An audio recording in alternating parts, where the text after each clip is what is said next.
السلام علیکم محترم ناظرین۔ میری 4 بیٹیاں جوان ہو چکی تھیں لیکن ان کی شادی نہیں ہو رہی تھی۔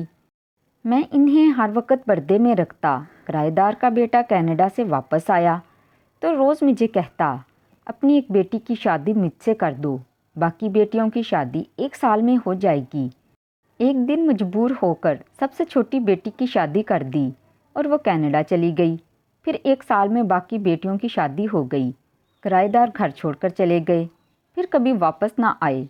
ایک دن بازار سے گزر رہا تھا کہ میری 4 بیٹیاں اور کرایہ دار کا بیٹا بازار میں۔ میری 4 بیٹیاں تھیں اور ان کی ماں مر چکی تھی، لیکن بیٹیوں کے اچھے مستقبل کے لیے میں نے کبھی دوسری شادی نہیں کی تھی اور تنہا ہی بیٹیوں کو پالا۔ وہ سلجھی ہوئی اور فرما بردار تھیں۔ انہوں نے کبھی بھی کسی چیز کے لیے ضد نہیں کی تھی، میری بات کو حکم کا درجہ دیا کرتی تھیں۔ میں خود نماز روزے کا بہت پابند تھا، اس لیے میری ساری بیٹیاں نماز روزے کی پابندی کرتی تھیں اور اس کے ساتھ ساتھ پردہ بھی کرتی تھیں۔ میں نے بیٹیوں کو اتنی آزادی دی تھی کہ وہ اپنی مرضی سے تعلیم حاصل کر سکیں، لیکن وہ بلا ضرورت گھر کے باہر نہیں جاتی تھیں اور پڑھنے کے لیے بھی مکمل پردے میں جایا کرتی تھیں۔ میں نوکری سے ریٹائر ہو چکا تھا اور گھر کا اوپر والا حصہ کرائے پر دے رکھا تھا۔ چھوٹی سی کریانے کی دکان بنا رکھی تھی، اسی سے میرا گزر بسر ہو رہا تھا۔ میری ساری بیٹیاں جوان ہو چکی تھیں اور تقریباً تعلیم سے بھی فارغ ہو چکی تھیں، لیکن ابھی تک کسی ایک کا بھی رشتہ نہیں ہوا تھا۔ گھر میں کوئی عورت تو تھی نہیں جو آگے پیچھے رشتے کی بات کرتی، اور رشتہ کروانے والے بھی ایسے عجیب و غریب رشتے بتاتے کہ ان کے لیے میرا دل مطمئن ہی نہیں ہوتا تھا۔ اور جو اچھے رشتے آتے، ان کی ایک ہی شرط ہوتی تھی کہ لڑکی پردہ نہ کرے، اور جو دیندار گھرانوں کے رشتے آتے وہ ایسے ہوتے کہ وہاں مجھے بیٹی دینے کا دل نہیں کرتا تھا۔ اس لیے میری 4 بیٹیاں ابھی تک کنواری تھیں اور میں ان کی طرف سے بہت زیادہ پریشان بھی تھا کہ جوان بیٹیاں گھر میں ہیں تو والدین کو پریشانی تو ہوتی ہے۔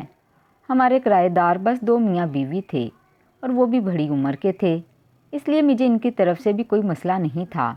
ویسے بھی گھر میں آنے جانے کے لیے باہر سے ایک راستہ تھا اور ان کے گھر میں موجود ہونے کی وجہ سے مجھے بھی تسلی رہتی تھی کہ بیٹیاں گھر میں اکیلی نہیں۔ ایک دن ان لوگوں کا اکلوتا بیٹا کینیڈا سے پڑھ کر واپس آیا، لیکن وہ اچھا لڑکا تھا، نظر باز قسم کا نہیں تھا۔ مجھے اس کے کردار کا 1 ہفتے میں ہی اندازہ ہو گیا، اس لیے مجھے اس کی طرف سے بھی تسلی ہو گئی۔ ایک دن شام کو میں باہر صحن میں بیٹھا تھا کہ وہ لڑکا میرے پاس آیا اور اس نے کہا کہ مجھے معلوم ہے آپ اپنی بیٹیوں کے رشتے کی وجہ سے پریشان ہیں، میں آپ کو ایک آفر دیتا ہوں۔ آپ 4 بیٹیوں میں سے جس کی چاہیں میرے ساتھ شادی کر دیں، باقی تینوں کی شادی 1 سال کے اندر اندر ہو جائے گی، یہ میری گارنٹی ہے۔ میں نے اس وقت تو اسے ڈانٹ کر بھیج دیا، لیکن بعد میں اس کی بات پر سوچا تو مجھے ٹھیک لگا کہ لڑکا اچھا پڑھا لکھا ہے، میری بیٹی کو خوش رکھے گا۔ سارے مسئلے میں بھی ایک قباحت تھی، اور وہ یہ تھی کہ لڑکے کے والدین میرے پاس نہیں آئے تھے۔ اب مجھے یہ معلوم نہیں تھا کہ وہ اپنے والدین سے اجازت لے کر آیا ہے یا یہ بات اس نے خود سے کی ہے، اور میں خاندانی انسان تھا۔ میں ایسے کس طرح اپنی بیٹی کسی کے ہاتھ میں دے دیتا جب تک کوئی عزت سے مانگ کر نہ لے کر جاتا۔ اس کے بعد لڑکے نے آتے جاتے رستے سے گزرتے مجھ سے 2-3 دفعہ پوچھا کہ آپ کا کیا فیصلہ ہے، لیکن میں نے ہر دفعہ اسے ڈانٹ کر خاموش کروا دیا کہ تم اپنے کام سے کام رکھو، تمہیں اس بات سے کوئی لینا دینا نہیں ہونا چاہیے۔ پر میری گرتی ہوئی صحت مجھے کافی پریشان کر رہی تھی۔ کافی دن گزر گئے اور اس لڑکے کے تقاضے جوں کے توں رہے، تو میں نے اس سے کہا تم اپنے ماں باپ کو بھیجو، وہ عزت سے رشتہ مانگیں گے تو میں بیٹی بیاہ دوں گا۔ مجھے لگتا تھا کہ اس بات پر وہ اپنے والدین کو نہیں بھیجے گا اور بات ختم ہو جائے گی، لیکن اسی دن شام کو اس کے والدین آ گئے اور انہوں نے آ کر سب سے چھوٹی بیٹی کا رشتہ مانگ لیا۔ اس لیے میں نے رسمی طور پر سوچنے کا وقت لیا۔ بیٹیوں سے مشورہ کرنے پر انہوں نے کہا کہ انہیں کوئی اعتراض نہیں ہے، اگر چھوٹی کے نصیب جاگ رہے ہیں تو پہلے چھوٹی کو ہی بیاہ دینا چاہیے۔ اس طرح 1 ہفتے بعد ہی میں نے اپنی بیٹی کا رشتہ دے دیا۔ رشتہ ہونے کے بعد ان لوگوں نے رخصتی کی ضد شروع کر دی۔ ان کو جہیز کے نام پر کچھ بھی نہیں چاہیے تھا، بس سادگی سے 4 لوگ بلا کر نکاح کر دیں اور بیٹی کو رخصت کر دیں، اس لیے بس قریبی جاننے والوں کو بلایا اور ایک چھوٹی سی تقریب میں بیٹی کی رخصتی کر دی۔ شادی کے بعد میری بیٹی بہت خوش تھی، اس کا میرے گھر میں بھی آنا جانا رہتا تھا۔ اس کے سسرال والے بھی اس سے بہت خوش تھے اور اس کا شوہر بھی، کیونکہ وہ ہمارے رشتہ دار ہو گئے تھے، اس لیے وہ کھلے عام ہمارے گھر آ جاتے تھے۔ لیکن میری بیٹیاں ابھی بھی ان سے پردہ کرتی تھیں۔ چھوٹی بیٹی کی شادی کے 3 ماہ بعد ہی سب سے بڑی بیٹی کا بہترین رشتہ آ گیا۔ میں تو حیران تھا کہ جس طرح میرے داماد نے کہا تھا ویسا ہی ہو رہا ہے۔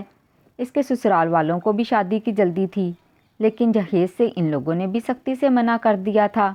اس بیٹی کو میں نے ایسے ہی رخصت کر دیا اور اس کے رخصت کرنے کے 4 ماہ بعد ہی دوسری دونوں بیٹیوں کے لیے ایک ہی گھر سے رشتے آ گئے۔ دونوں لڑکے کزن تھے اور دونوں ہی رشتے مناسب تھے۔ ان بیٹیوں کے بھی فرض سے سبق دوش ہونے کے بعد میں بہت خوش تھا اور ایک ہی سال کے اندر اندر ہی میری چاروں بیٹیوں کی شادیاں ہو گئی تھیں، اور 4 فرض ادا کرنے کے بعد جب میری چھوٹی بیٹی جو کہ میرے کرائے دار کے گھر پر بہو بن کر گئی تھی، ان لوگوں نے یہاں سے جانے کا فیصلہ کر لیا کہ ان کے بیٹے کی کینیڈا میں جاب ہو گئی تھی اور وہ سب کو ساتھ لے کر جانا چاہتا تھا۔ میں ان کو منع تو نہیں کر سکتا تھا، اس لیے اسے اپنے شوہر کے ساتھ جانے کی اجازت دے دی۔ میری 2 بیٹیاں جو 2 کزنوں کی بیویاں تھیں وہ پہلے ہی باہر کے ملک میں ہوتی تھیں۔ اس ملک میں میری صرف ایک بیٹی رہ گئی تھی۔ مجھے ان سب کا خیال تو تھا، لیکن یہ تسلی تھی کہ وہ اپنے گھر میں خوش ہیں۔ چھوٹی بیٹی کے جانے کے کچھ عرصے بعد ہی بڑی بیٹی کے سسرال والے بھی بیرون ملک منتقل ہو گئے اور مجبوراً ان کے ساتھ میری بیٹی کو بھی جانا پڑا۔ پاکستان میں میری کوئی بیٹی نہیں تھی، لیکن وہ مجھے فون کرتی رہتی۔ وہ اپنے سسرال میں بہت خوش تھی۔ ان کی خوشی دیکھ کر میں مطمئن تھا۔ بس کبھی کبھار دل چاہتا کہ ان سے ملوں، لیکن اتنی دور جانے کی استطاعت نہیں تھی۔ ویسے بھی وہ الگ الگ ملکوں میں تھیں، ایک سے ملنے جاتا تو باقی سب سے بھی ملنا پڑتا۔ مجھے لگتا تھا کہ میرے پاس زیادہ وقت نہیں ہے۔ میری صحت ٹھیک نہیں رہتی تھی۔ میں نے گھر میں ایک ملازم لڑکا رکھ لیا تھا۔ چاروں بیٹیاں میرے منع کرنے کے باوجود وقتاً فوقتاً مجھے کچھ نہ کچھ رقم بھیجتی رہتی تھیں۔ میری اپنی دکان بھی اور پینشن میرے لیے کافی تھی۔ اوپر والا حصہ تو پہلے ہی میں نے کرائے پر دے رکھا تھا، لیکن اپنے گھر کا بھی ایک حصہ کرائے پر دے دیا تھا، اس لیے مجھے پیسوں کا کوئی مسئلہ نہیں تھا۔ زندگی سکون میں گزر رہی تھی۔ ایک لڑکا دکان پر رکھ دیا تھا جو دکان چلاتا تھا، تو ایک لڑکا گھر میں 24 گھنٹے میرے ساتھ رہتا تھا۔ ایک عورت ہفتے کے ہفتے آتی اور ہم دونوں کے کپڑے دھو جایا کرتی تھی۔ باقی کھانا بنانا، گھر کی صفائی وہ لڑکا کرتا تھا۔ مجھے اپنے بیٹوں کی طرح لگتا، لیکن بیٹیوں سے ملنے کی حسرت دل ہی دل میں رہتی تھی۔ ہر وقت بیٹیوں کی باتیں کرتا رہتا۔ صبح و شام اسی آرزو میں گزر رہے تھے کہ میں اپنی بیٹیوں سے مل سکوں۔ ایک دن بازار گیا تو لڑکا میرے ساتھ نہیں تھا۔ وہ مجھ سے چھٹی لے کر گاؤں میں اپنے والدین کے پاس گیا تھا، اس لیے مجھے خود ہی سبزی وغیرہ لے کر آنی تھی۔ میرے پرانے دوست مل گئے، ان کے پاس تھوڑی دیر بیٹھا، تھوڑی دیر اپنی دکان پر بیٹھا، تو صحت تھوڑی بہتر ہو گئی۔ نہ جانے من میں کیا آیا کہ میں بڑی مارکیٹ کی طرف نکل گیا۔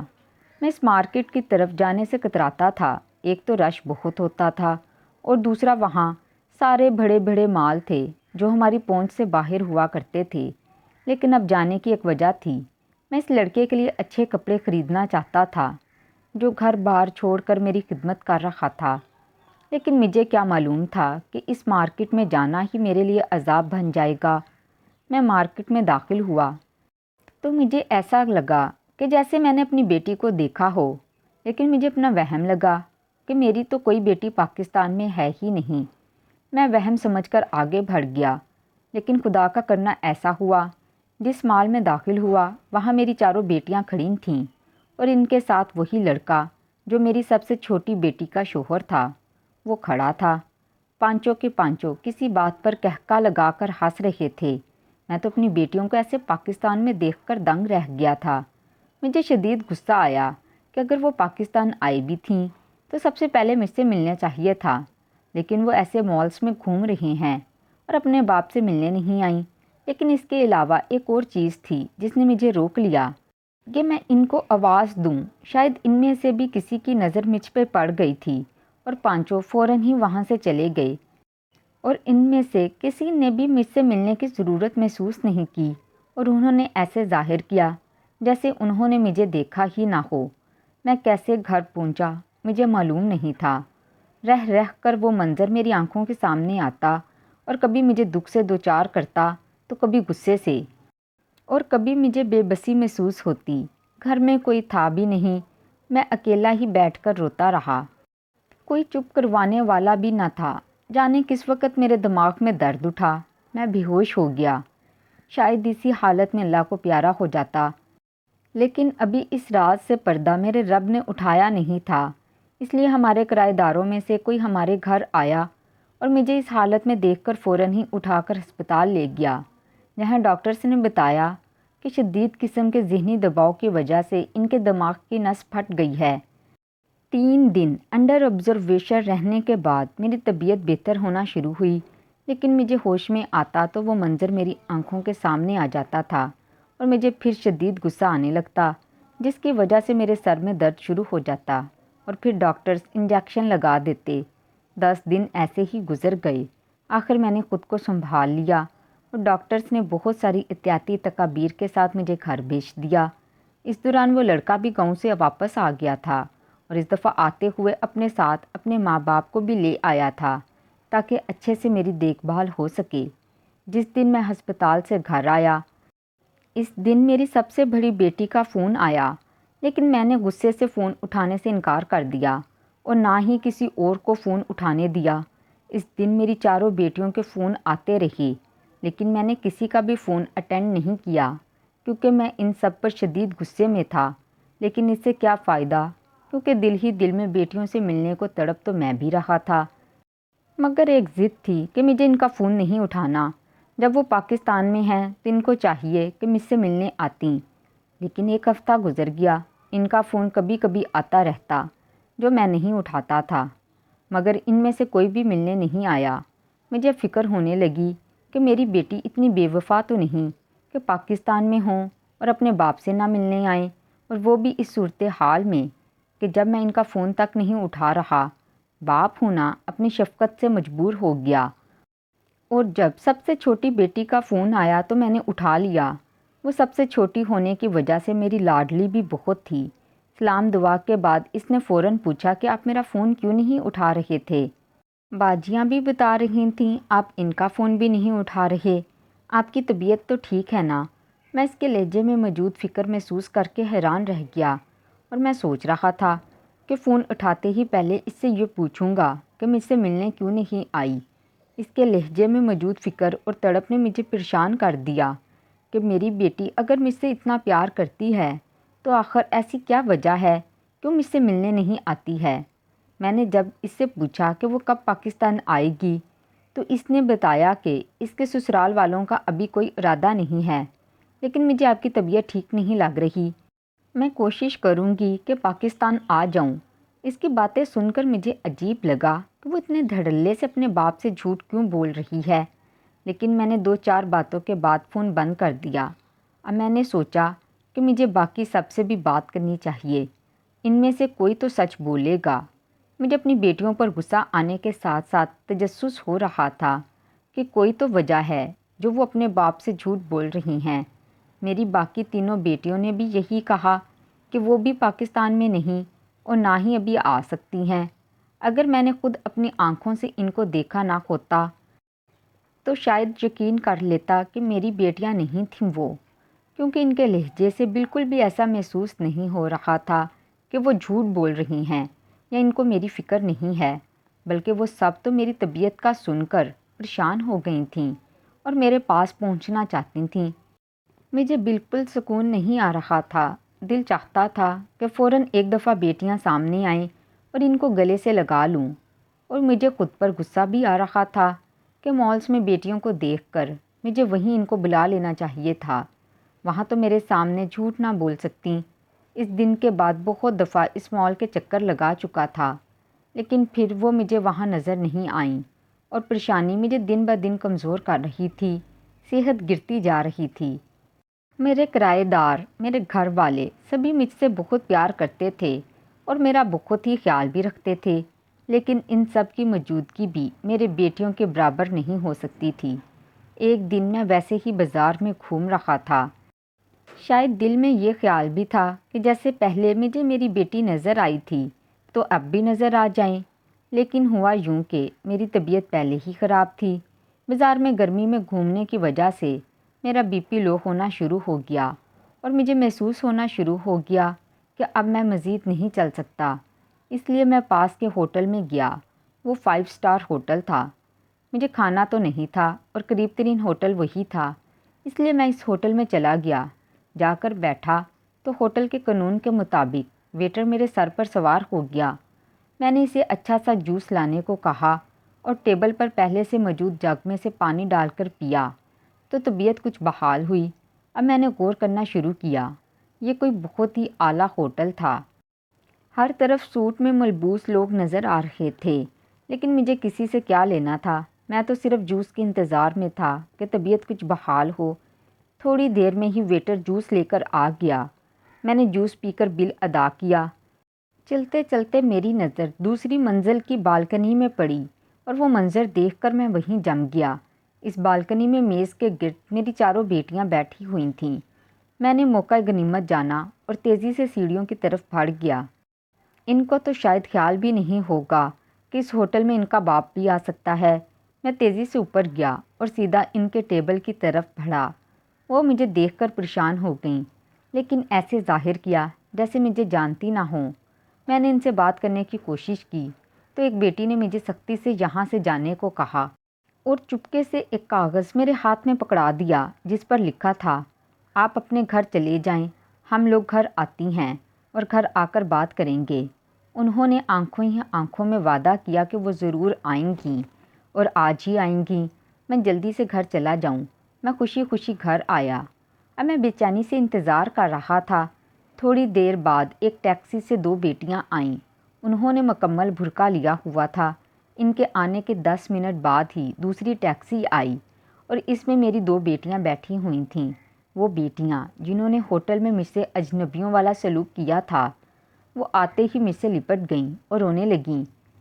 مجھے سمجھ نہیں آ رہی تھی کہ میں اب ان سے کیسا سلوک کروں، کیونکہ میں ان سے غصے میں تھا، مگر جس طرح وہ مجھ سے لپٹ کر رو رہی تھیں، مجھے یوں لگ رہا تھا جیسے اپنے باپ کے سینے سے لگ کر اپنی بے بسی کا اظہار کر رہی ہوں۔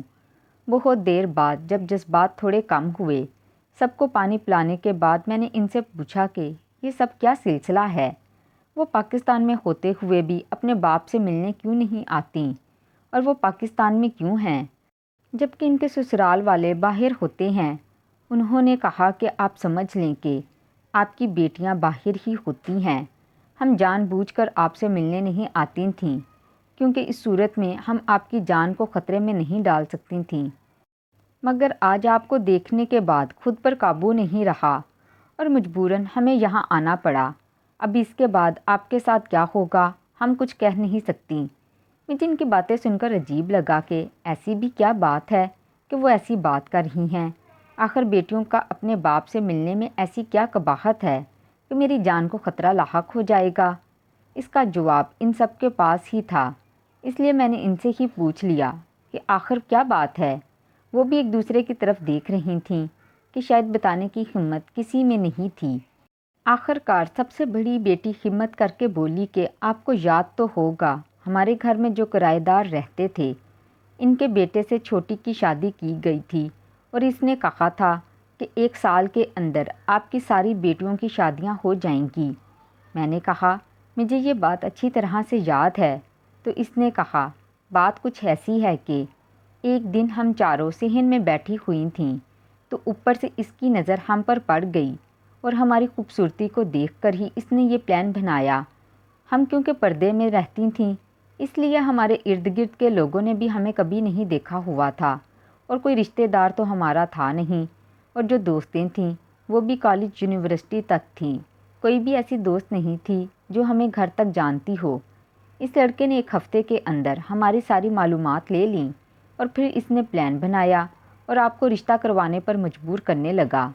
جب آپ نے اپنی ایک بیٹی کا رشتہ دیا تو اس کے بعد یکے دیگرے ہم تینوں کی شادی ہو گئی۔ اصل میں جن سے ہماری شادی ہوئی ہے وہ سارے بھی اسی گروپ کے ممبرز ہیں جو یہاں مختلف روپ دھار کر آتے رہے، اور جن لوگوں کو اپنے ماں باپ بتاتے رہے وہ کرائے کے لوگ تھے، اور ان میں سے کوئی بھی ان کے ماں باپ نہیں تھے۔ جو ہمارے ساتھ اتنا عرصہ رہے وہ لڑکے کے حقیقی ماں باپ تھے، اس لیے مجبور کر کے انہیں اپنے ساتھ لے گیا تھا۔ ہم لوگوں کو مختلف ممالک کا جھانسا دے کر وہ ہم کو دبئی لے گیا۔ کچھ قصور ہمارا بھی تھا اور کچھ آپ کا بھی۔ آپ نے بھی شروع سے ہم پر مذہبی معاملات میں سختی کی، قرآن، نماز، پردہ، مگر کبھی آپ نے ہمیں یہ نہیں بتایا کہ پردہ نہ کرنے کے نقصانات کیا ہیں۔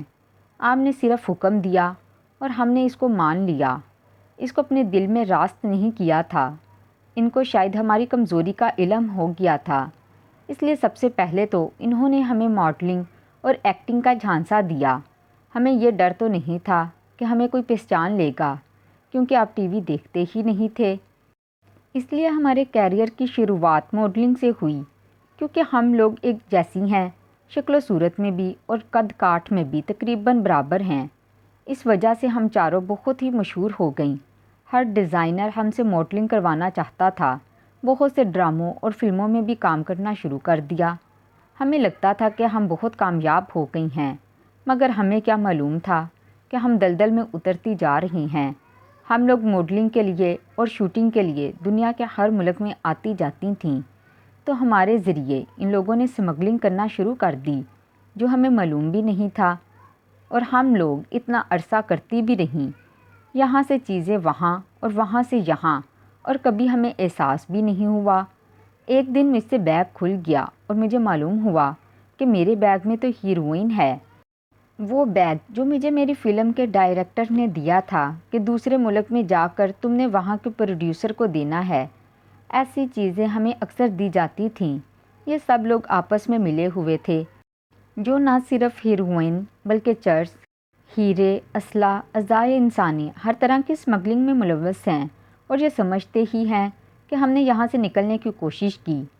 مگر ان لوگوں نے ہمیں وہ ویڈیوز دکھائیں جس میں ہم ساری چیزیں لے کر جا رہی تھیں، اور صاف لفظوں میں انہوں نے کہہ دیا کہ اگر تم لوگوں نے یہ بات کسی کو بتانے کی کوشش کی یا ہمارے کاروبار میں دخل دینے کی کوشش کی تو یہ ویڈیوز ساری دنیا تک پہنچا دی جائیں گی۔ تم لوگوں کو دنیا کے کسی ملک میں بھی پناہ نہیں ملے گی۔ انٹرپول تم لوگوں کے پیچھے پڑ جائے گا، اور اس کے ساتھ ساتھ ہم تمہارے باپ کو گولیوں سے اڑا دیں گے۔ وہ چاروں تو آپ کو جانتے تھے۔ پاکستان میں ایک بہت بڑا ایوارڈ شو ہو رہا ہے اور ہم اس میں شرکت کے لیے چاروں آئی ہیں، لیکن بظاہر اس میں شرکت کرنے آئی ہیں۔ اس دفعہ ان لوگوں نے کوئی بہت بڑا ہاتھ مارا ہے اور شو ختم ہو چکا ہے، مگر ہم چاروں کو مسلسل یہاں رکھا گیا ہے کیونکہ اس دفعہ نہ جانے کیا چیز ہمارے ساتھ بھیجنا چاہ رہے ہیں۔ ہمارا بہت دل کرتا تھا کہ آپ سے ملیں، مگر آپ سے صرف اس لیے نہیں ملتے تھے کہ ہماری ہر وقت نگرانی ہوتی رہتی تھی۔ اگر ہم آپ سے ملے تو کہیں آپ کو نقصان نہ پہنچا دیا جائے، اس لیے ہوٹل میں بھی ہم لوگوں نے آپ سے اتنا عجیب برتاؤ کیا، اور اس دن مال میں بھی آپ کو دیکھ کر ہم لوگ وہاں سے نکل گئی تھیں۔ میں بیٹیوں کی بے بسی سن کر حیران پریشان رہ گیا۔ ان لوگوں کو میں نے کہا کہ قانون کی مدد لینی چاہیے، تو انہوں نے کہا کہ نہیں لے سکتی، کیونکہ قانون بھی ان لوگوں کے ساتھ ہے۔ نہ جانے کہاں کہاں کس کس کو پیسہ کھلایا ہوا ہے، کیونکہ ایئرپورٹ پر سیکیورٹی والے بغیر چیک کیے سامان آگے بھیج دیتے ہیں۔ بہت سی جگہوں پر پولیس ناکے تک سب ان کے ساتھ ملے ہوئے ہیں اور ان کے سامان کو چیک نہیں کیا جاتا۔ اگر چیک کیا جاتا تو وہ لوگ اسی وقت رنگے ہاتھوں پکڑی جاتی۔ اب کسی پر اعتبار ہی نہیں ہے، کس کو بتائیں، جو ہے جیسا ہے ویسا ہی کرنا ہوگا۔ اس وقت وہ چاروں مجھ سے مل کر چلی گئیں اور انہوں نے بتایا کہ بڑی مشکل سے نگرانی کرنے والوں کو دھوکہ دے کر نکلی ہیں، اس لیے زیادہ دیر یہاں نہیں رہ سکتی۔ میں بھی ہوٹل میں ان کے خلیے دیکھ کر پریشان ہوا تھا، مگر اب مجھے ان کے خلیوں کی بھی سمجھ آ گئی تھی، اور میرے ذہن میں جو اپنی بیٹیوں کے لیے نفرت اور غصہ پیدا ہو گیا تھا اب ہمدردی میں بدل گیا تھا۔ وہ تو مجھ سے مل کر چلی گئیں، مگر میں باپ تھا کیسے ہاتھ پر ہاتھ رکھ کر بیٹھا رہتا۔ میں نے اپنی ساری زندگی کے تعلقات استعمال کیے اور قانون تک سچائی پہنچانے کی کوشش کی، مگر جو میری بیٹیوں نے کہا تھا وہی ہوا۔ الٹا مجھے اور میری بیٹیوں کو ہی دھمکیاں ملنے لگیں۔ اس لیے میں چپ ہو کر بیٹھ گیا اور اپنا معاملہ اللہ پر چھوڑ دیا۔ میری بیٹیاں اندر ہی اندر ان لوگوں کے بارے میں ثبوت جمع کرنے لگی تھیں، مگر اللہ کا انصاف بالکل الگ ہوتا ہے۔ اس گروہ کے اندر بغاوت پیدا ہو گئی اور وہ 2 گروہوں میں تقسیم ہو گیا۔ دونوں گروہوں نے باری باری قانون کو ایک دوسرے کے خلاف ثبوت دیے اور اس سارے سلسلے میں میری چاروں بیٹیاں وعدہ معاف گواہ بن کر بری ہو گئیں اور انہوں نے جو ثبوت جمع کیے تھے وہ سارے عدالت کو دے دیے اور مجرموں کو بھی سزائے موت مل گئی۔ تو ناظرین، مزید اس طرح کی سبق آموز کہانیاں اور واقعات سننے کے لیے میری ویڈیو کو لائک کر دیں، شیئر کریں اور میرے چینل کو بھی سبسکرائب کر دیں اور اس کے ساتھ ساتھ بیل آئیکن کا بٹن بھی پریس کر دیں تاکہ میری آئندہ آنے والی ویڈیوز کا نوٹیفیکیشن آپ کو ملتا رہے۔ اللہ حافظ۔